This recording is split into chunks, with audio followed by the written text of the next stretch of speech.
Welcome back to DIY's Salvation. Today I want to just briefly walk you through how a level 3 TROM session might go with a fictitious incident as a model. Ideally by now you've read TROM 2023 all the way up to the end of the chapter on level 3, so you can understand perfectly what's taking place here, and also it's a good idea to see the video I made just before this one called Timebreaking, the illusion of time explained. When you start your first level 3 session, I recommend you do it when you have at least 90 minutes of time alone, where you won't be disturbed and you don't have any pressing obligations. It's a terrible thing to have to run off in the middle of running an incident on level 3 because you have to go to work or some such thing. You don't want to leave session with something from the past pressing against you ever. And at the same time, you don't want to lose your job or otherwise upset others because you're late for something because of TROM. Most people I know do 1-hour sessions at a time, but in the beginning, try allowing 90 minutes until such time you can get a good feel for how fast or slowly you can time break incidents.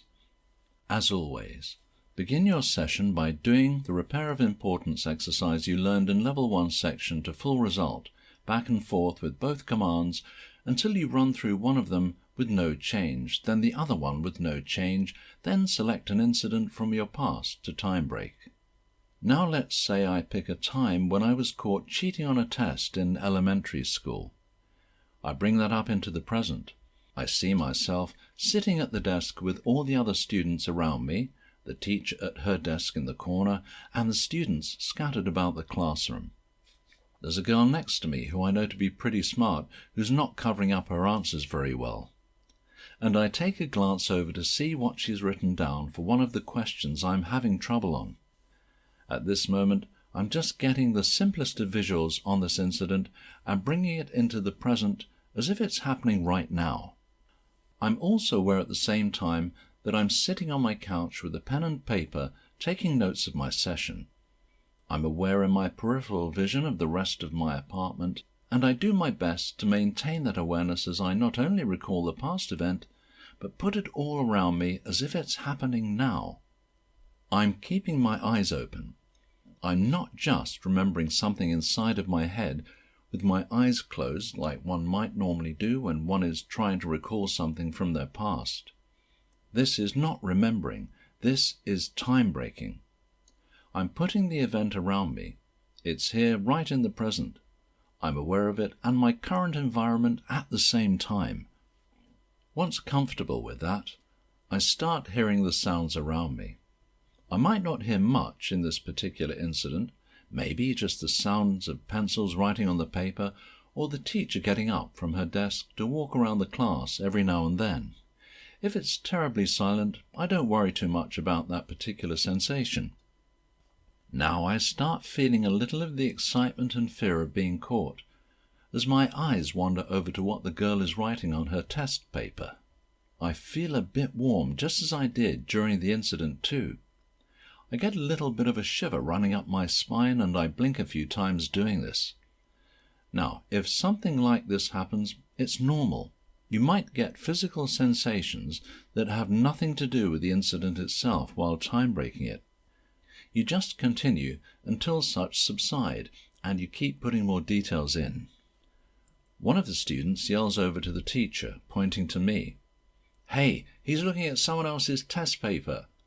And I move forward in time to where the teacher is now scolding me for cheating, and my fear intensifies as I'm no longer afraid of getting caught. I'm afraid of her.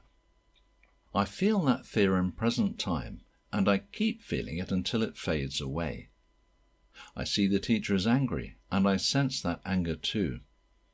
I also experience the feeling of blame toward the other student who told on me, the feeling of shame for having cheated, and my regret over this incident occurring. I can try and hold as much of this as I can in the present and keep experiencing it until it all fades away, or I can try focusing on each and every emotion one at a time until it all quiets down. Now, the incident is still there. It has not faded into the past. I recall thinking to myself, I'm never going to cheat on a test again. I hold that postulate in my head until the intensity of it fades. Usually, when I reach that point of exploring the incident fades away into the past again, and I would have to willingly recall it. I don't. It's time broken. But if it's still there, it's time to note differences and similarities between the incident and present time. I get the most questions on this part, and I think it has a lot to do with the way Dennis words it in the manual. He says to go back to level 2 regarding the incident and note differences and similarities. Now, when I do this, I note differences and similarities between anything in the incident and anything in present time, not just some object-to-object comparison like I did in level 2, though I suppose one could still do that as part of it. I never have. I usually note things like, that room is larger than this room, that room being the classroom and this room being the one I'm in now.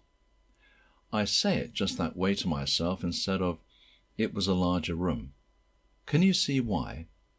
I'm viewing the incident as if it's happening now, so I'm not going to assign it to the past the way I say it to myself.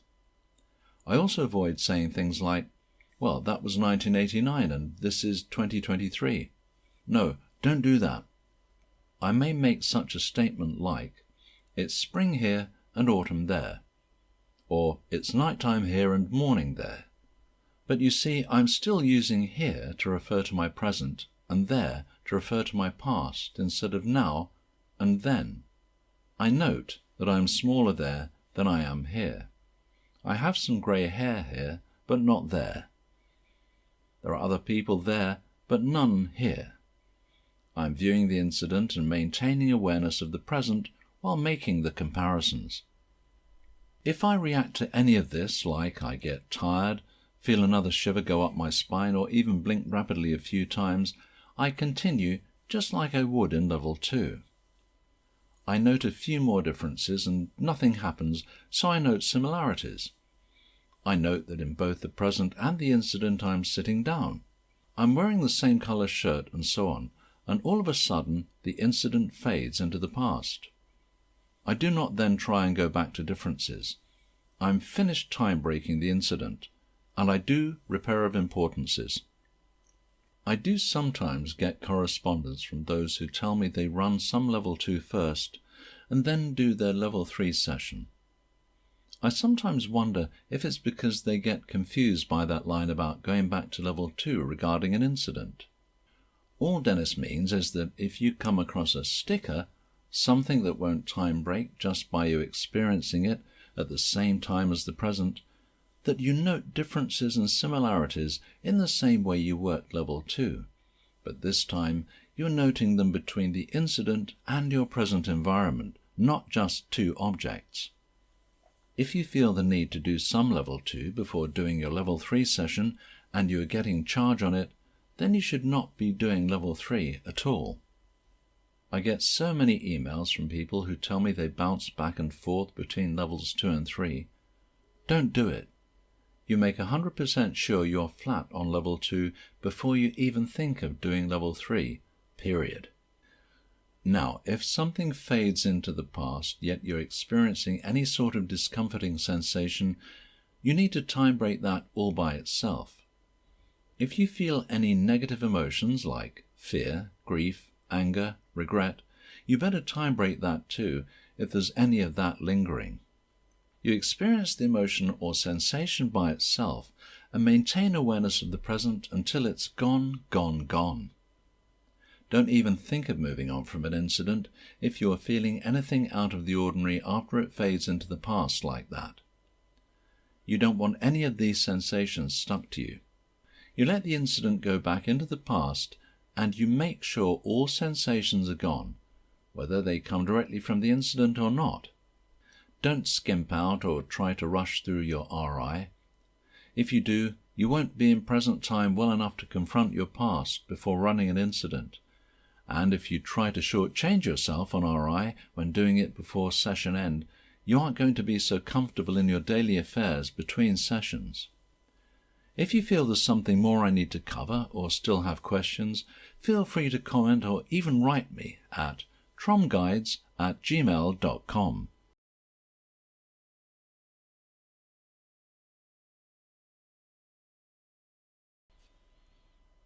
Since broadcasting this initial presentation, I feel the necessity to add something here. I did my model session based on the way I time break incidents. I sort of see everything around me overlapping my present time environment, and it works really well. But I'm going to quote the manual here, then clarify an important point. In Dennis's words, he instructs, select a past scene. Become simultaneously aware of the scene and the present time around you. So, do not be upset or get yourself tied up thinking you're doing something wrong or something is wrong with you if you don't see the past incident perfectly going on around you in present time. Dennis does specifically say that you only need to be aware of the scene and present time simultaneously, much like when doing the repair of importance exercise. You don't need to perceive your creations, only know they are there. You can still effectively time break despite the fact that the incident you're time breaking doesn't appear right in front of you as vividly as your present time environment, or even if you were watching it like a movie. You need not time break from your own point of view in this incident. You can look at yourself from outside yourself. Dennis talks about this in the lecture The Supermarket Paradox, which is on this channel. You need not focus on pain and unconsciousness. It's probably best not to touch on any of that for now.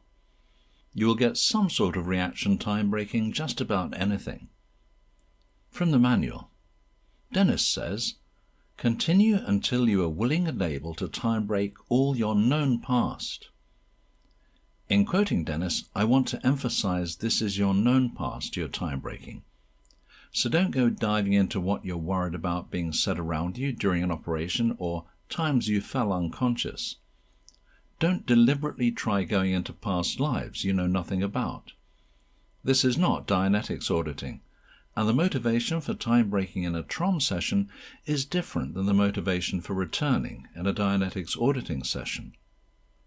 If you need more clarification on this point, I invite you to watch the video I made about returning in Dianetics versus time breaking in TROM. And don't forget, you still have levels 4 and 5 ahead of you. So stick to your known past. I can't emphasize this enough. Lastly, a good point was brought up by another viewer that when they were time breaking one incident, another, seemingly more important one showed up that was an earlier similar incident to the one being worked on. I have gotten sometimes flooded with incidents to time break, and what I do is note them down as they come up, then time break each incident one at a time, checking off each of them as I go until everything is time broken. If this happens to you a lot, it's a good idea to do plenty of repair of importance, even in the middle of running an incident, so you don't get completely pulled out of present time and into your case. It's also a good idea to make sure level 2 is flat before you continue. But keep your notes always, so you can get back to what you were doing in level 3 once you've checked level 2. Make sure whatever shows is time broken, if only eventually. Keep the questions and comments coming. It only helps improve what we do here.